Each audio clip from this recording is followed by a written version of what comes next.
Assalamu alaikum everyone. Hope you all are fine. Today we are going to discuss the last phase of cellular respiration, and that is electron transport chain. So far we have discussed its two phases, that is glycolysis, and then we had discussed about Krebs cycle. And now we are going to discuss about the last phase of the same cycle, that is electron transport chain.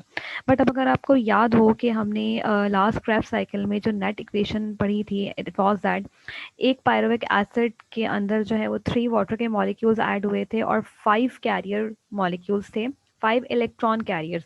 These are not only the carriers of electron but also they are the carriers of hydrogen ions. ठीक है, ये दोनों चीज़ें इन career molecules के पास हमने add करवाई थी. As a result of all these chemical reactions what happen, आपको कार्बन डाइऑक्साइड मिला था. ठीक है, और हमें पता है कि रेस्पिरेशन का एक one of the by product जो है वो कार्बन डाइऑक्साइड भी होती है. ठीक है, तो ये वही कार्बन डाइऑक्साइड है जो इस स्टेज में आपको मिल गई है. ठीक है, इसका एक और बाय प्रोडक्ट होता है जो कि होता है वाटर. वाटर अभी इस स्टेज में नहीं मिला, लेकिन वो नेक्स्ट स्टेज में आपको वाटर मॉलिक्यूल जो है वो हमें रिसीव हो जाएगा. ठीक है, अब इसके अलावा ये वही 5 कैरियर प्रोटीन्स हैं. ठीक है, यहाँ पर ये ऑक्सीडाइज फॉर्म में है, बट यहाँ पर ये रिड्यूस फॉर्म में है. रिड्यूस फॉर्म का मतलब क्या है कि यहाँ पर इन्होंने इस इलेक्ट्रॉन और हाइड्रोजन को यहाँ पर गेन करके दे हैव बिकम रिड्यूस्ड. ठीक है, so now at this stage these are having the electrons and hydrogens. अब इन 5 कैरियर मॉलिक्यूल्स में कौन कौन है? आपके पास 4 NADH के मॉलिक्यूल्स हैं. ठीक है, यू हैव 4 NADH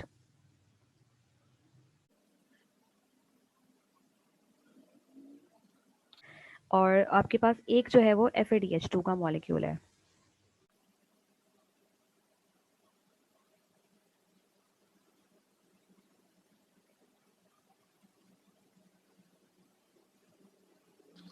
ठीक है, तो ये टोटल 5 कैरियर प्रोटीन जो हैं वो आपके पास मौजूद हैं और यहाँ पर आपको साथ में 2 हाइड्रोजन आयंस भी मौजूद मिलते हैं. ठीक है, तो this was the net equation of Krebs cycle. Right, so total ये 5 कैरियर प्रोटीन जो हैं वो आपके पास Krebs साइकिल में से हैं और एक और कैरियर प्रोटीन जो है, एक और कैरियर इलेक्ट्रॉन जो है वो इफ़ यू रिमेंबर आपको ग्लाइकोलाइसिस से भी मिलेगी. वो आप यहाँ पर देख सकते हो. ठीक है, सी.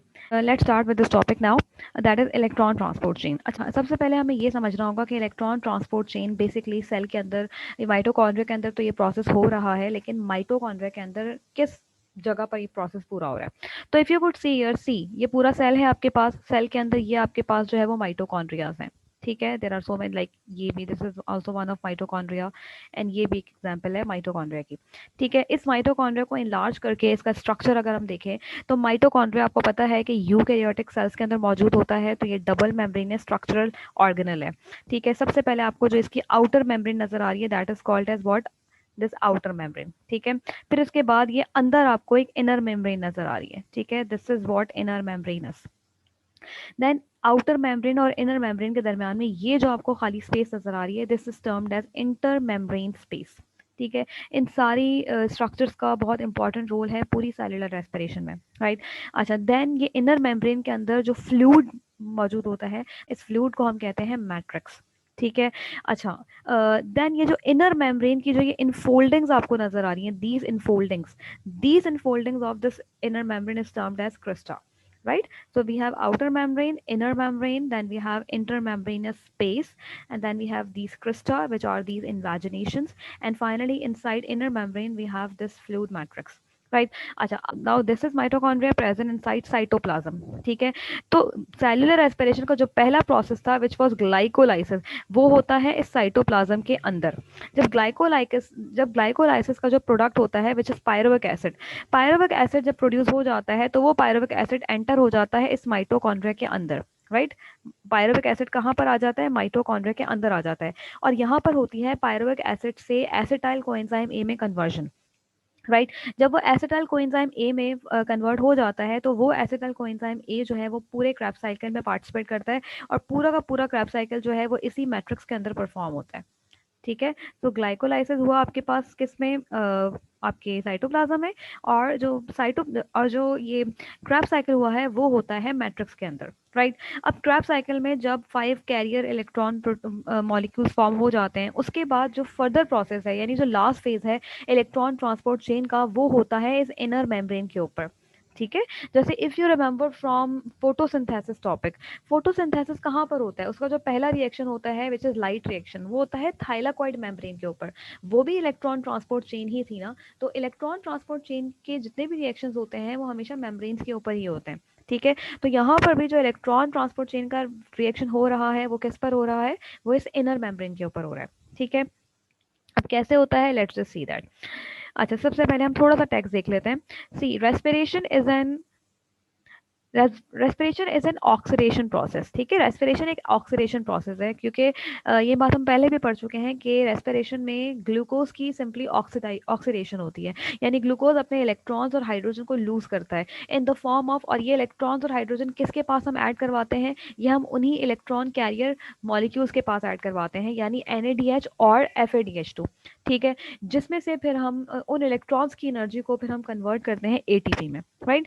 अच्छा, इस दौरान क्या होता है, इस दौरान ये होता है कि उन इलेक्ट्रॉन कैरियर्स के अंदर हाइड्रोजन एटम्स जो होते हैं वो पेयर की फॉर्म में होते हैं। ठीक है।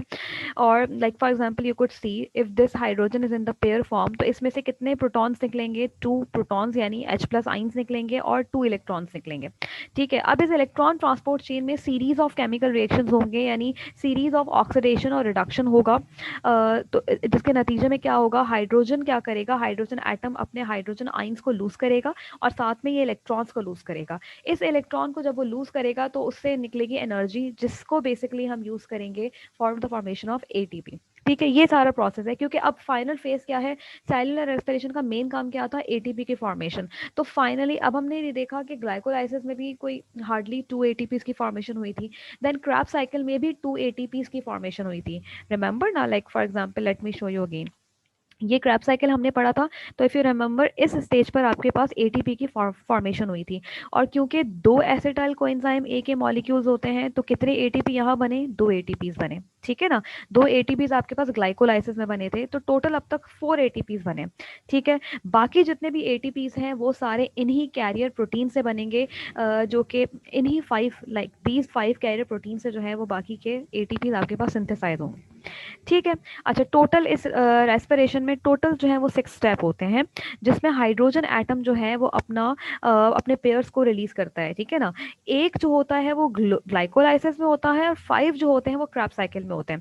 अच्छा, 5 तो हमने देखे कि 5 कैरियर मॉलिक्यूल जो है वो हमें क्रैब साइकिल में नजर आ रहे हैं, जिसमें से 4 जो है वो NADH है और एक FADH2 है। ठीक है। 4 NADH में कैसे थे, एक आपको पता है कि एक NADH जो है वो इस स्टेज में फॉर्म हुआ था, एक NADH इस स्टेज में फॉर्म हुआ था, और एक NADH इस स्टेज में फॉर्म हुआ था। 3 NADH यहाँ पर हुए और एक FADH2 यहाँ पर फॉर्म हो गया। ठीक है ना। तो ये टोटल हो गए 3 NADH और एक FADH2। चौथा NADH कहाँ पर फॉर्म हुआ था, चौथा NADH फॉर्म हुआ था इस स्टेज पे, during the conversion of pyruvic acid into acetyl coenzyme A। ठीक है। तो टोटल कितने हो गए हैं NADH, यहाँ पर 4 NADH हो गए हैं और एक FADH2 हो गया। ठीक है। 5 मॉलिक्यूल्स क्रैब साइकिल में, एक मॉलिक्यूल वो कह रहा है क्रैब साइकिल में। तो क्रैब साइकिल में इफ यू रिमेंबर हियर, ठीक है, क्रैब साइकिल में ये इफ यू रिमेंबर दिस, यहाँ पर ये NADH की फॉर्मेशन हुई थी। तो टोटल 5 मॉलिक्यूल्स हो गए हैं आपके पास। लेकिन आपको पता है कि अगर हम इसको हम डबल करें, क्योंकि यहाँ पर भी आप देखो ना, यहाँ पे एक NADH फॉर्म नहीं हो रहा है, 2 NADH हो रहे हैं। ठीक है ना।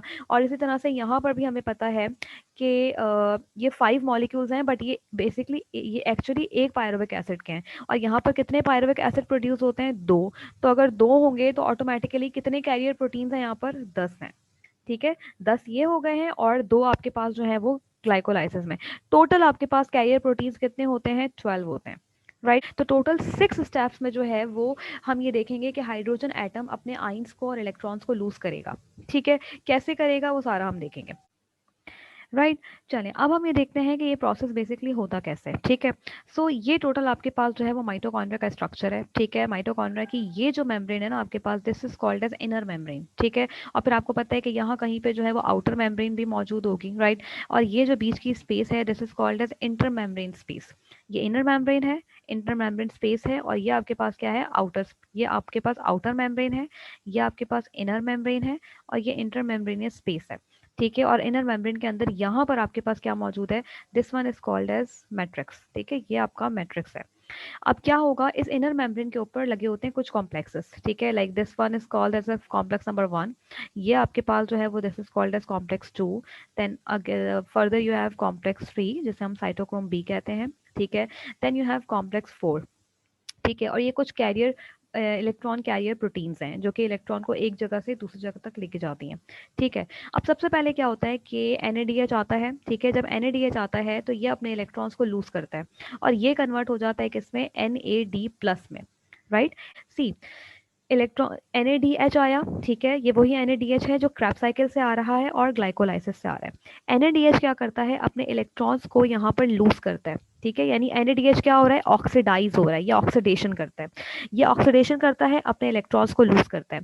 क्या क्या निकलेगा जब NADH डिकम्पोज होगा, तो इसमें से निकलेंगे 2 इलेक्ट्रॉन्स, क्योंकि हमने हर NADH के पास 2 2 इलेक्ट्रॉन रखवाए हुए, ठीक है, इसमें से निकलेगा NAD+, ठीक है, ऑक्सीडाइज फॉर्म में, और ये निकल जाएगा H+ आइंस, राइट। अब ये जो 2 इलेक्ट्रॉन्स है ना, ये यहाँ से जाएंगे कॉम्प्लेक्स नंबर 1 से जाएंगे कॉम्प्लेक्स नंबर 2 के पास, this is the complex number 2। कौन लेके जाएगा, ये जो इलेक्ट्रॉन कैरियर प्रोटीन आपको नजर आ रही है यूबिक्विनोन, ये लेके आएगा, ठीक है।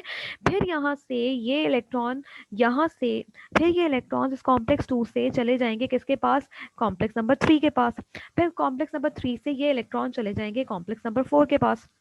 अच्छा, इस दौरान क्या हुआ, इस दौरान इस कॉम्प्लेक्स ने, जब इलेक्ट्रॉन एक कॉम्प्लेक्स से दूसरे कॉम्प्लेक्स में मूव कर रहा है तो इलेक्ट्रॉन अपनी एनर्जी को लूज कर रहा है, उस एनर्जी से क्या किया जाएगा, उस एनर्जी से हाइड्रोजन को पंप किया जाएगा, इन्हीं हाइड्रोजन को जो NADH से निकल रहे हैं या जो ऑलरेडी मैट्रिक्स में मौजूद हैं, इन हाइड्रोजन को पंप किया जाएगा from matrix into this inter membrane space, ठीक है, इस स्पेस के अंदर इन्हें पंप कर दिया जाएगा, राइट, हाइड्रोजन पंप हो गए हैं।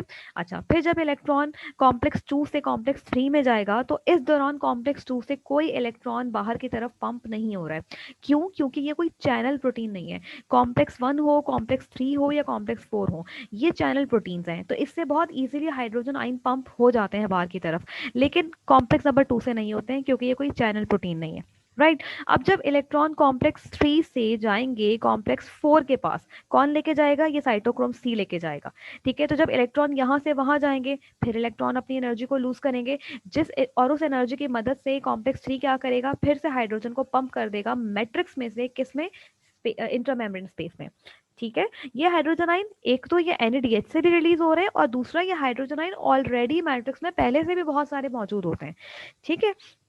अच्छा, फिर जब इलेक्ट्रॉन जो है वो साइटोक्रोम 4 तक पहुंच जाएगा, ठीक है, दिस इज कॉम्प्लेक्स 4, तो कॉम्प्लेक्स 4 क्या करेगा, इन 2 इलेक्ट्रॉन्स को, ठीक है ना, इसके पास वो 2 इलेक्ट्रॉन्स हैं, इन 2 इलेक्ट्रॉन्स को वो इमीडिएटली दे देता है किसको, इस ऑक्सीजन को।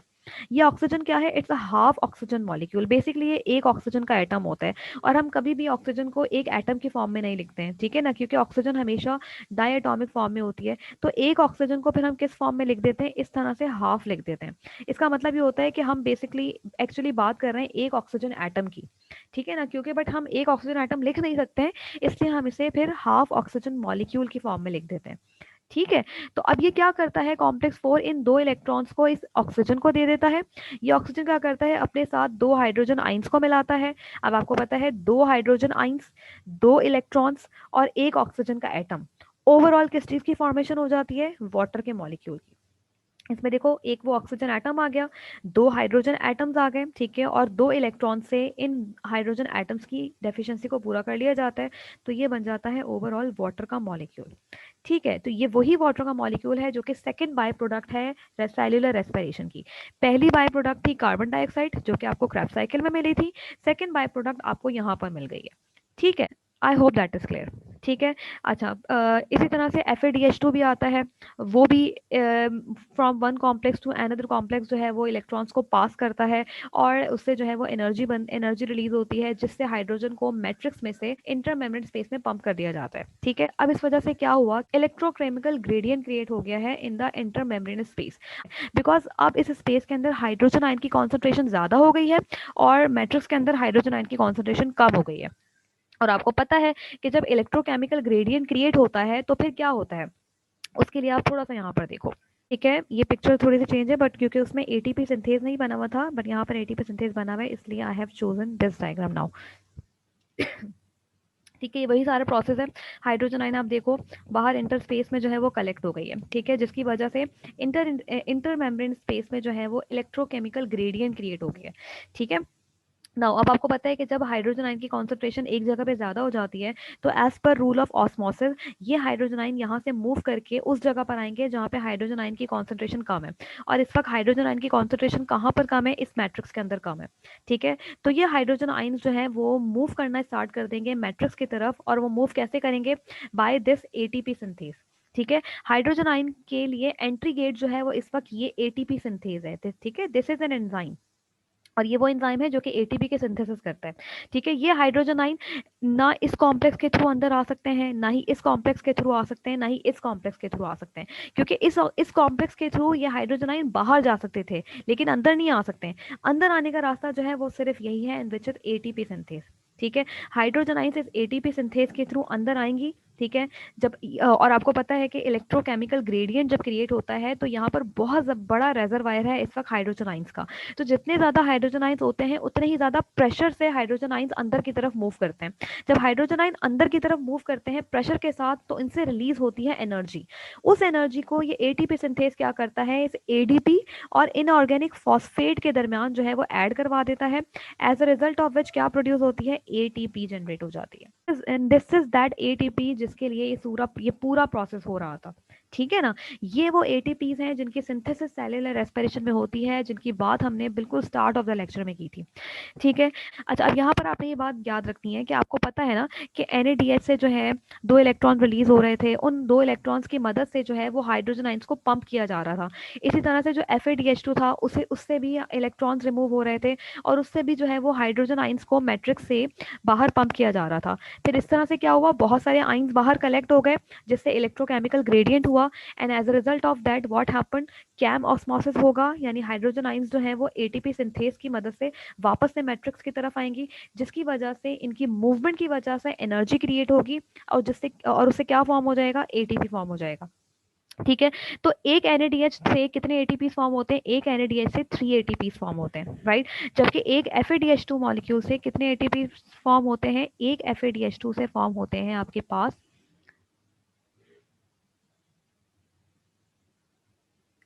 2 एटीपी मॉलिक्यूल्स, ठीक है। NADH से 3 एटीपी मॉलिक्यूल्स सिंथेसाइज होते हैं, जबकि FADH2 से 2 एटीपी के मॉलिक्यूल सिंथेसाइज होते हैं, ठीक है।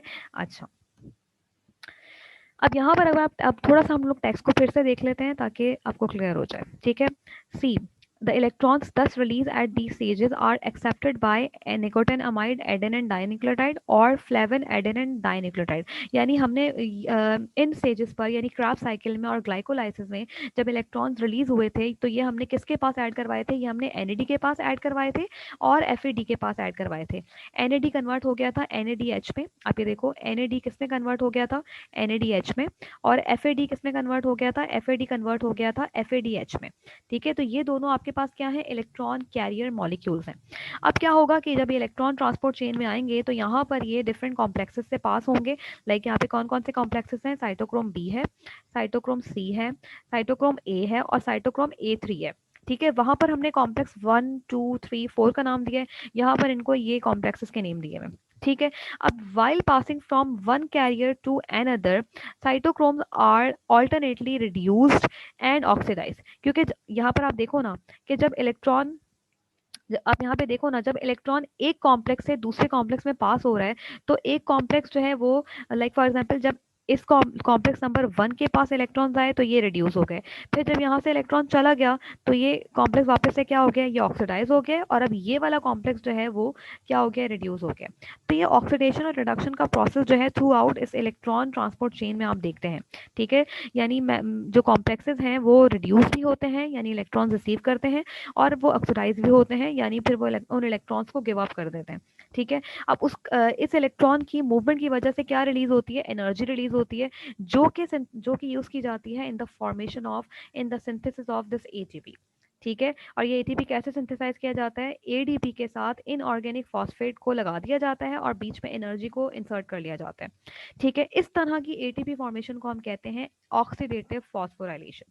और ये पूरा प्रोसेस कहाँ पर होता है, माइटोकॉन्ड्रिया में तो होता ही है लेकिन उसकी इनर मेम्ब्रेन में होता है, ठीक है। अच्छा, अब complete oxidation of glucose molecule releases how, यानी जब एक ग्लूकोज मॉलिक्यूल कंप्लीटली ऑक्सीडाइज होता है तो उसमें से कितने एटीपी मॉलिक्यूल सिंथेसाइज होते हैं?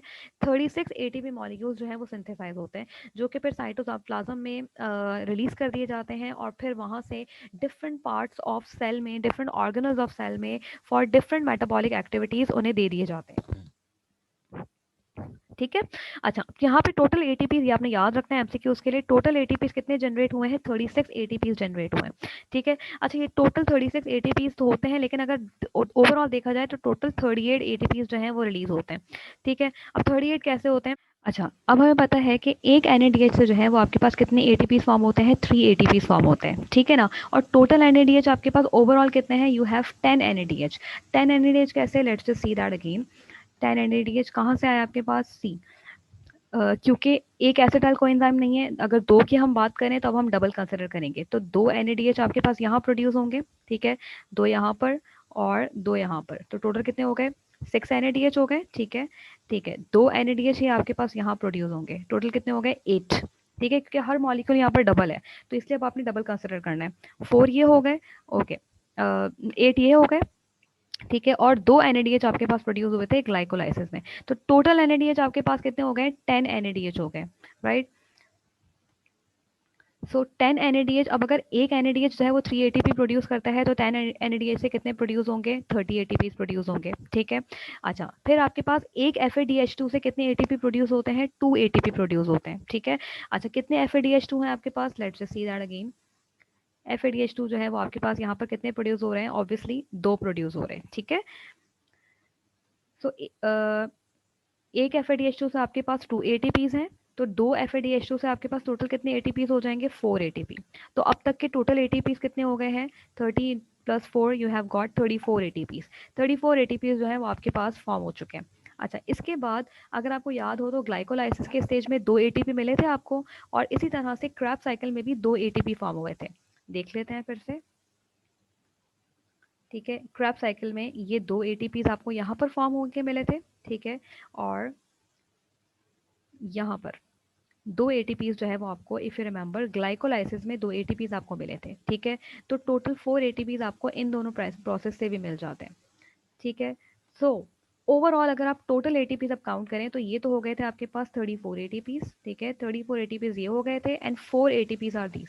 तो इन टोटल आपके पास एटीपीज कितने हो गए हैं? 38 एटीपीज हो गए। ठीक है। लेकिन आपकी बुक में कितने एटीपीज मेंशन है? आपकी बुक में लिखा है कि 36 ATPs. So why there is a contradiction? Actually here they are talking about only Krebs cycle and electron transport chain, यानी यहाँ पर इन्होंने ग्लाइकोलाइसिस के 2 एटीपीज को कंसिडर नहीं किया है, क्योंकि माइटोकॉन्ड्रिया के अंदर बेसिकली जितने एटीपीज प्रोड्यूस हुए हैं they are talking about those, क्योंकि जो ग्लाइकोलाइसिस में एटीपी प्रोड्यूस हुआ है वो तो साइटोप्लाज्म में ही प्रोड्यूस हुआ है ना। यहाँ पर बात कर रहे हैं उन एटीपीज की जो कि माइटोकॉन्ड्रिया के अंदर प्रोड्यूस हुए हैं। तो माइटोकॉन्ड्रिया के अंदर तो क्रैब साइकिल हुई है और इलेक्ट्रॉन ट्रांसपोर्ट चेन हुआ है, तो इनसे 36 टोटल एटीपीज फॉर्म हुए हैं, और ये 36 एटीपीज कहाँ चले जाएंगे आपके पास? फिर साइटोप्लाज्म में चले जाएंगे। ठीक है। तो अब अगर एग्जाम में आपसे ये पूछा जाता है कि इन टोटल एरोबिक रेस्पिरेशन में कितने एटीपीज प्रोड्यूस होते हैं, तो 38। लेकिन अगर वो सिर्फ ये पूछ रहा है कि माइटोकॉन्ड्रिया के अंदर कितने एटीपीज फॉर्म होते हैं, तो ऑब्वियसली वो कितने होते हैं?